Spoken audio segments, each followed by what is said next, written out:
everyone, welcome back to the channel. My name is Ashley and I'm an architect in Ontario. And in this video, we're going to be talking about how to apply for architecture jobs. And this is going to be a beginner guide, a step-by-step process of how to get started looking for jobs. So perhaps you're new to the country, or perhaps you're a new graduate and you don't know where to start. Well, in this video, I'm going to be giving you 7 steps, 7 pointers, what to focus on. So if you're interested, let's get started.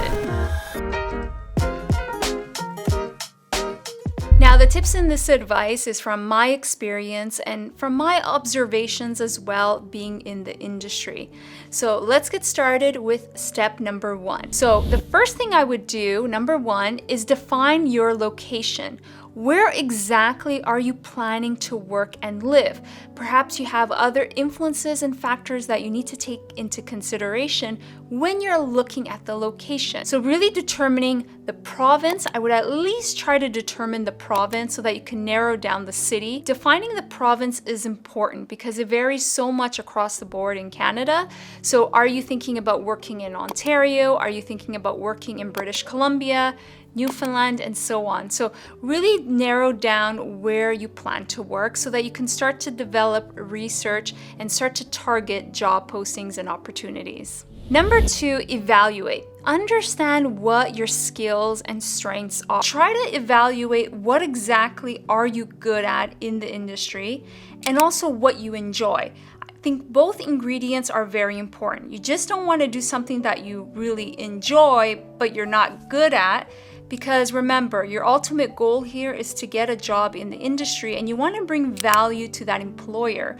So it's important to be good at it. It's something that you're really strong at, and it's also something that you're interested in. Because if you're strong at a particular aspect within architecture, but you don't really enjoy it, well, that's not going to get you too far because you're going to burn out, you're not going to enjoy the work, you're not going to be happy as well. So typically, as you begin your job search, you're going to notice that there's different categories and specialties that you can be doing within architecture. So what exactly do I mean by that is if you're good at design, for example, and that's something that you're really interested in, then you would be targeting the more design-focused jobs.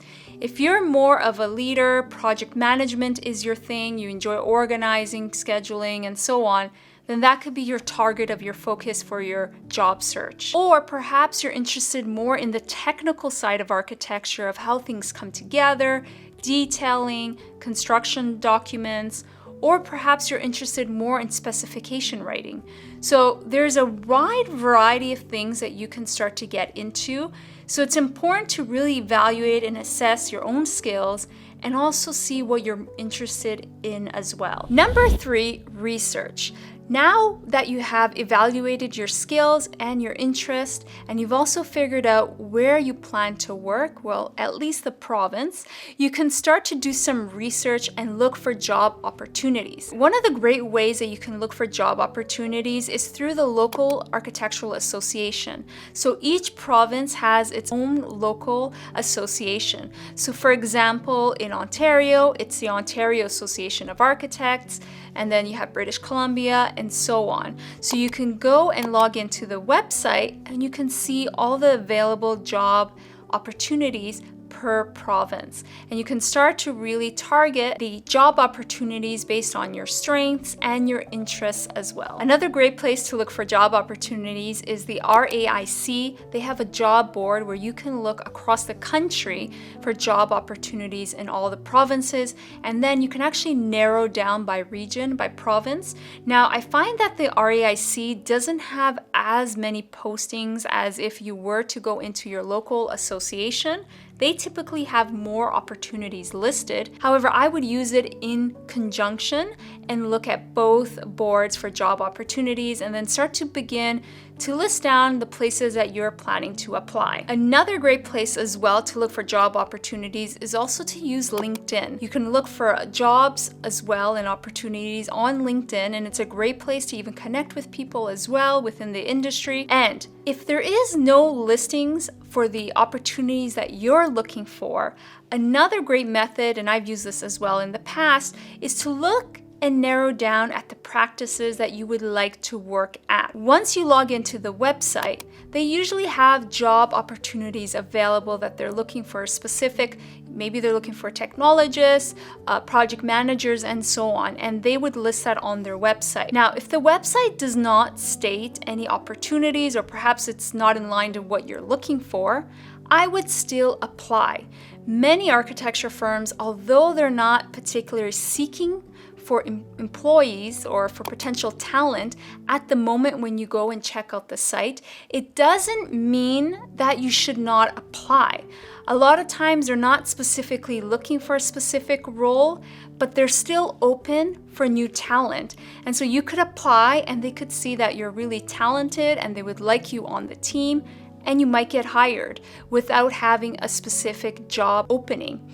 So don't be discouraged if you don't see any job listings available on the website.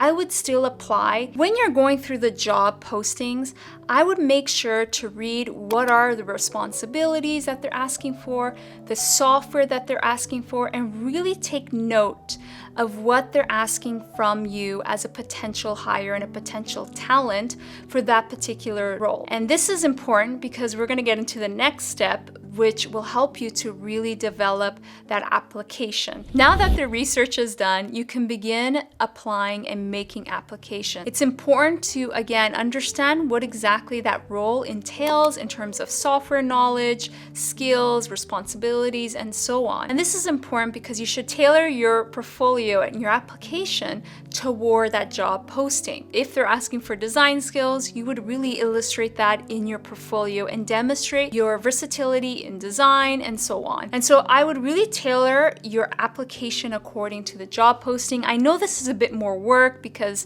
I know many of us, I'm included in this as well, you just send one portfolio across the board, but each job might be different. Usually they're demanding a different set of responsibilities and skill sets. And so your portfolio and your application should tailor toward that. This will increase your chances of getting accepted or to go for an interview at least. So it's really important to do that. Understand those responsibilities and the skill sets needed. And I want to emphasize that it is essential to have a strong portfolio. That's probably the most important item on the board, is to have a strong portfolio. So really do spend the time in building that portfolio, be thoughtful about it, and take in consideration the job opportunities that you're applying for. Number 5, be patient. This is probably the hardest part, at least I find it for myself, is you have to be patient with the process. Don't expect, and I should say, manage your expectations that you're going to receive a response on your first application. Especially if you're a new graduate or you're new to the country, you may get a lot of rejections. You may not get any response at all. It might be difficult. I know when I started applying and I was a new graduate and I was looking for my first job in the industry, I applied to over 50 for sure, if not 100 applications. And I only heard back afterwards from 2 or 3 places. Finding your first job is not going to be easy, and I think it's important to note that. It's not going to be easy. Just be patient with the process.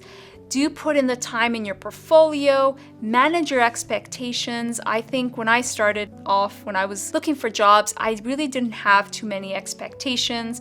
I think one of my criteria was that the practice that I was applying to, that they had a website. And so that was really my expectations when I was going into it. And I do think it is important to manage those expectations. Number 6, ask questions. It's important, even if you don't get an interview, or if they do get back to you and they say, well, currently we're not hiring, we're not looking for new talent. Ask questions, ask for feedback. Why exactly did they find you not to be a perfect fit? Is it because you're short on software skills?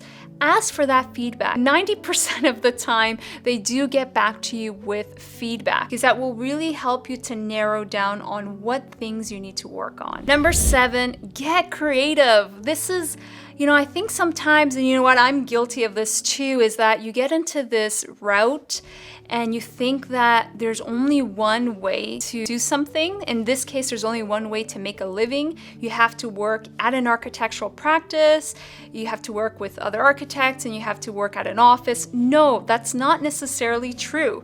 I mean, it is the traditional path where many of us lead on to, but there are many other opportunities that you can get into within architecture, and you can do many other things outside of it.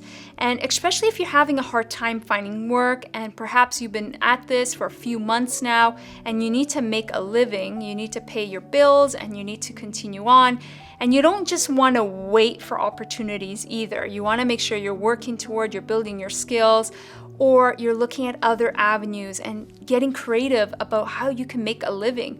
There's so many great opportunities that you can look into. There's freelancing, and there's so many great websites out there that actually help you and connect you with other people that are looking for freelancers within the industry.